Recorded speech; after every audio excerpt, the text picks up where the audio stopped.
Hello and welcome to New Junction. So you join me in part 2 of the Station Pilot siding series. You left me testing out this point to make sure it was working fine, to make sure it didn't throw up any issues, particularly with my container flats and steam engines. In good news, it didn't cause any issues at all, so I'd be more than happy to ballast this down. So one thing that was suggested to me, on the actual Newcastle Central Station pilot siding, and I'd imagine most, there is actually a catch point just here before it joins the main line. So one of the next jobs, and thankfully one of the joys of social media, is people can add their hints and tips, and of course we can improve as we go. So my next job is to now add a catch point to this bit here.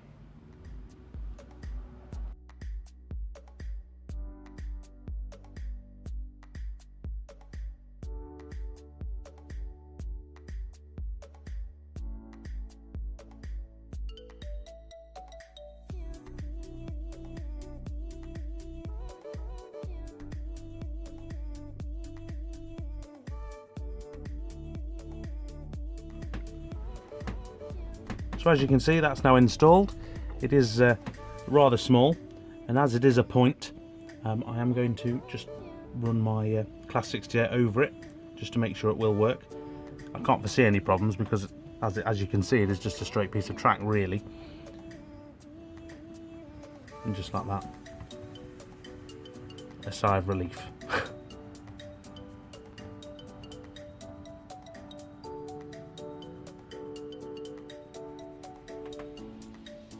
So the next job is to drill some holes and get some soldering in place.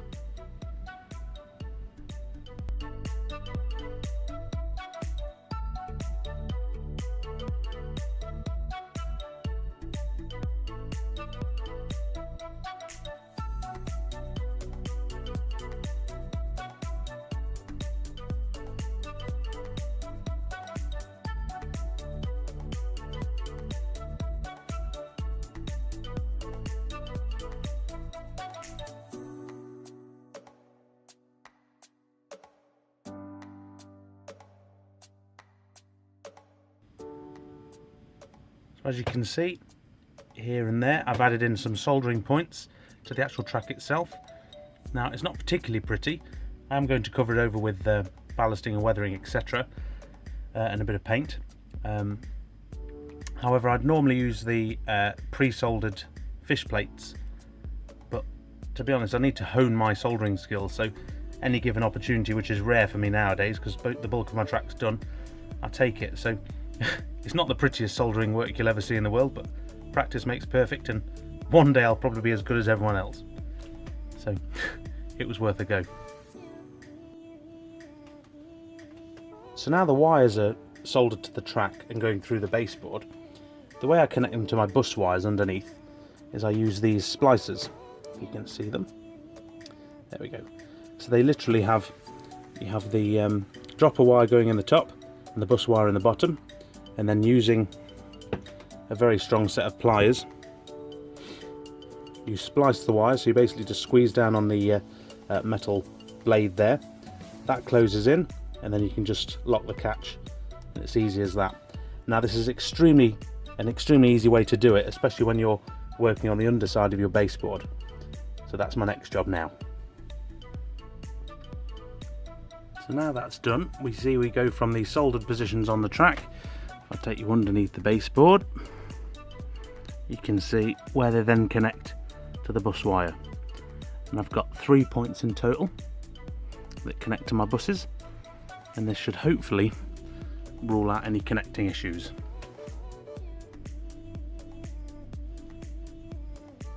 So here we are with the test. It's now all wired up. I've connected the power back up again, and as you can see, the point is currently set straight to the Europhoenix. So the Colas 37, that's getting power on that siding. So what I'm going to do now is switch the point to make sure that both are working. Oh, now I don't know if you can see that on camera. The lights on the Europhoenix have actually gone out. So that means somewhere that my soldering is either not touching the rails properly, which it may be, but what's more likely is that the splice has failed underneath onto the bus wire. It might just need a rejig. So I'm going to go and have a little explore and see what we can sort out. So the power's back on and the investigation is complete. It was literally one of my, find the camera, one of my splicing pieces. The actual metal part hadn't been clamped down hard enough. That's why a good set of pliers is very important, and you literally can't squeeze these hard enough. So all I did was undo the clasp again and go back over them, and then that's now made the connection work. As before, it's worth taking the time to test this. If you're doing it with a whole layout, you can use things like a voltage tester, etc. But I think it's more fun to use a loco. So I'm going to prove that it's working now and let my Europhoenix leave before we get on with the next phase.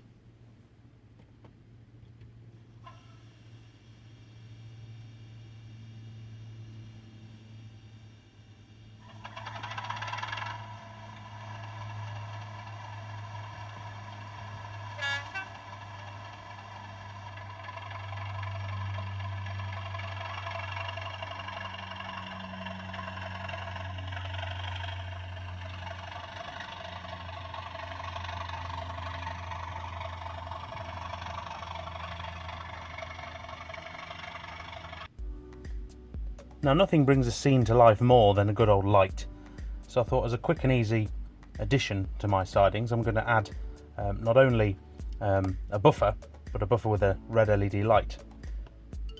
I think whether it be stereotypical or not, it just adds that certain something and brings a certain life to a scene, even if there's no engine there, for example.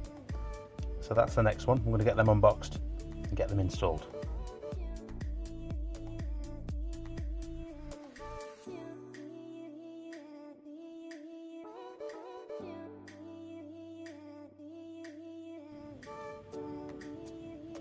And there we are, that's those two installed.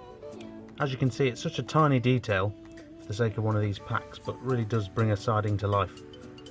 I think they're well worth it. I've also got two in my bay platforms on the main station, and it just lets you know there's something there and there's another level of detail.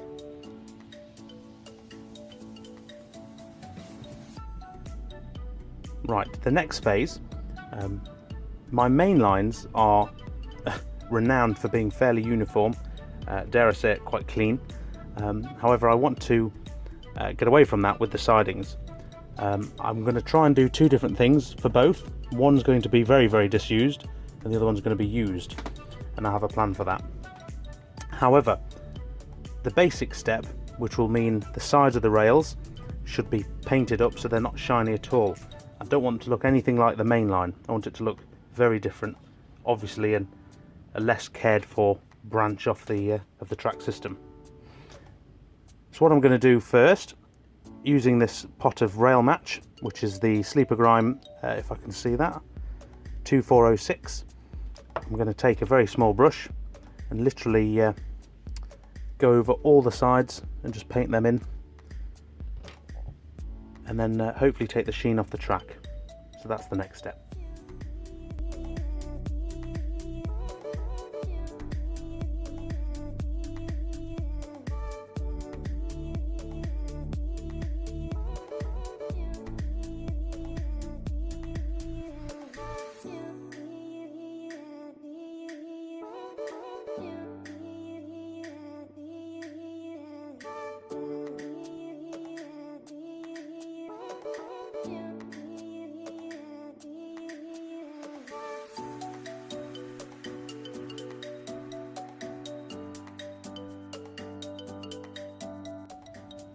And there we go. As you can see, it looks far more realistic than the actual main line itself, which looks a bit too shiny now. But as you can see, it's just dulled the track down nicely. A quick top tip for you is when you are painting the track, never paint the insides of the blades on a point, because in the future, if you do need the electric current to go through a point and you paint it, obviously that's going to sever the connection. So just a bit of future proofing. Also, another tip for you. Now, if I level you off, I've only painted the side you can see, so the side facing me, The rear side, for me, is going to be pointless. Now this is particularly important if you are a YouTuber or you take pictures or videos of your work.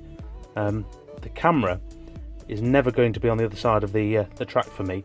It might be straight across, but never on the other side to be able to see the unpainted side. So it's always worth going around your work once you're finished, taking pictures from all angles, just to make sure you can't see it. Because if you can, you want to paint it, even though it's not facing you. So there we go. So as we come to the end of another mini episode, what I'm going to do now is let this dry, and why not finish the evening off playing with a few trains on the main line only. So thank you for watching as ever. Hopefully it's been of interest to someone, and I'll hopefully see you very soon in the next one. Take care, guys.